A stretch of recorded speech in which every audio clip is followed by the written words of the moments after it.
नमस्कार दोस्तों, मेरा नाम अक्षत गर्ग और आज हम आए हैं यहाँ पर टैली सीखने। टैली की सेकंड वीडियो। अगर आपने मेरी पहली वीडियो नहीं देखी है टैली इंट्रोडक्शन, तो उसे पहले ज़रूर देखें, उसके बिना हमें आगे नहीं समझ में आएगा। तो चलो एक बार फिर भी रिपीट कर लेते हैं कि हमारी टैली इंट्रोडक्शन में क्या पढ़ाया था हमने।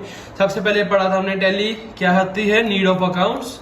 नीड ऑफ अकाउंट्स चाहिए होता है और फाइनेंशियल ईयर हमारा 1 अप्रैल टू 31 मार्च होता है। असेसमेंट ईयर फर्स्ट ईयर और प्रेजेंट ईयर के बीच में जो हमारा नेट प्रॉफिट या लॉस हुआ उस चीज को कहते हैं हम असेसमेंट ईयर। और नेम स्टाइल एंड स्टेटस से हमें पता लगता है कि उस बंदे के जिससे हम व्यापार कर रहे हैं वो कहाँ पर है, उसका नाम क्या है, पता क्या है और वो सोल प्रोपराइटर है या पार्टनरशिप फर्म है, इसके बारे में हमें पता लगता है। उसके बाद हमने बात की थी अकाउंट्स के बारे में। अकाउंट्स होते हैं liabilities, assets, credit, debit, income and expenditure. तो आगे अब हमारे पास है books of accounts.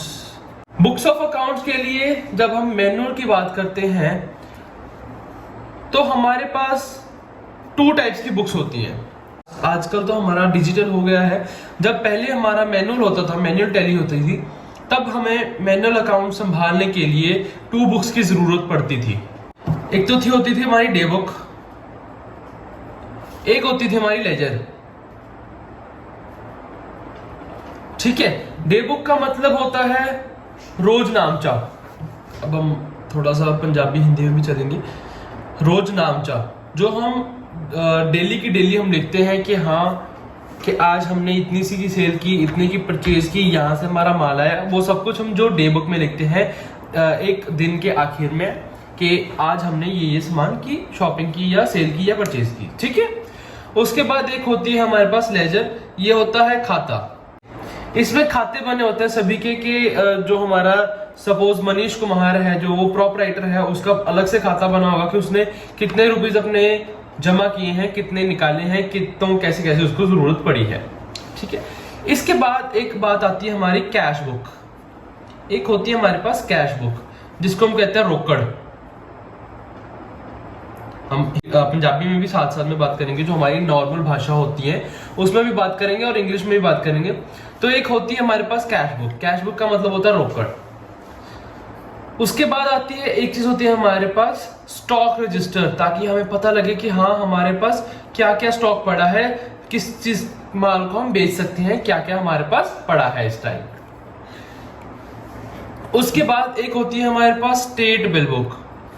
State bill book जिसमें हमारा सारा खाता होता है कि लिखा होता है सब कुछ हमने। उसके बाद एक होता है हमारे पास purchase and invoice bill book.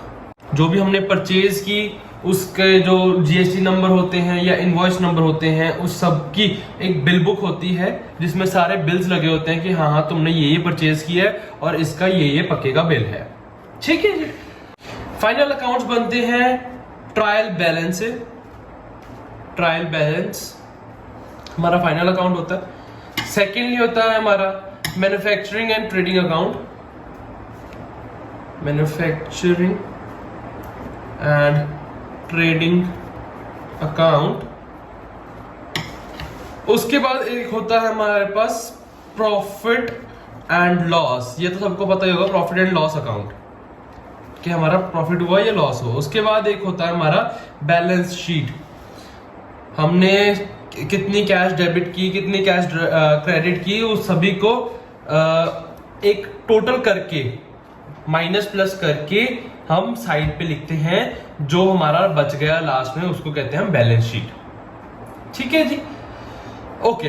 तो अब इसके बाद फाइनल अकाउंट का हमारे पास पता लग गया कि हाँ भाई फाइनल अकाउंट में हमें क्या क्या चाहिए। ट्रायल बैलेंस चाहिए, एक बार हमारे पास मैन्युफैक्चरर ट्रेडिंग अकाउंट होना चाहिए, हमारे पास प्रॉफिट एंड लॉस अकाउंट होना चाहिए, बैलेंस शीट होनी चाहिए, ताकि हम अपना एक फाइनल अकाउंट बना सके कि हाँ हमने इतनी सेल की, इतनी परचेज की और इतना हमारा प्रॉफिट हुआ या लॉस हुआ, या हमने कितनी मैन्युफैक्चर की या कितना हमने बेचा।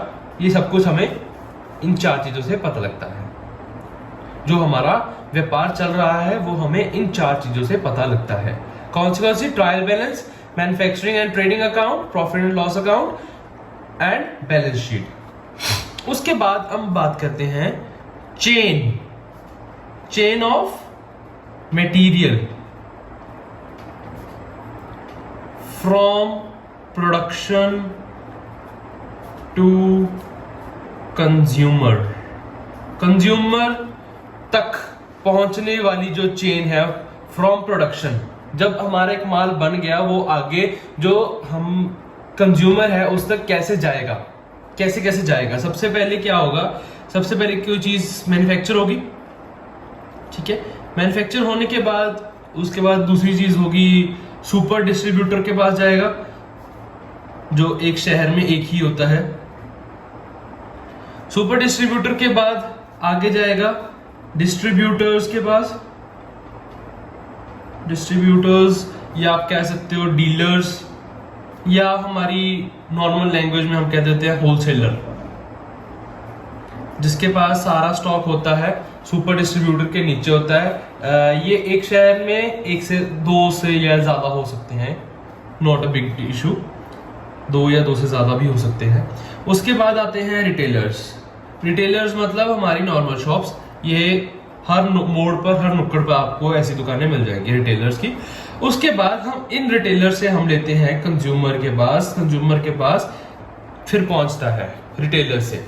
सबसे पहले मैन्युफैक्चर होती है कोई भी चीज, मैन्युफैक्चर जो है इंडस्ट्री आपकी, वो इंडस्ट्री आप एक सुपर डिस्ट्रीब्यूटर को देगी वो सारा माल, और सुपर डिस्ट्रीब्यूटर आगे डिस्ट्रीब्यूट करेगा अपने सब डिस्ट्रीब्यूटर्स को, लाइक डीलर्स को, होलसेलर को, ऐसे से सभी को अपना दे देगा माल।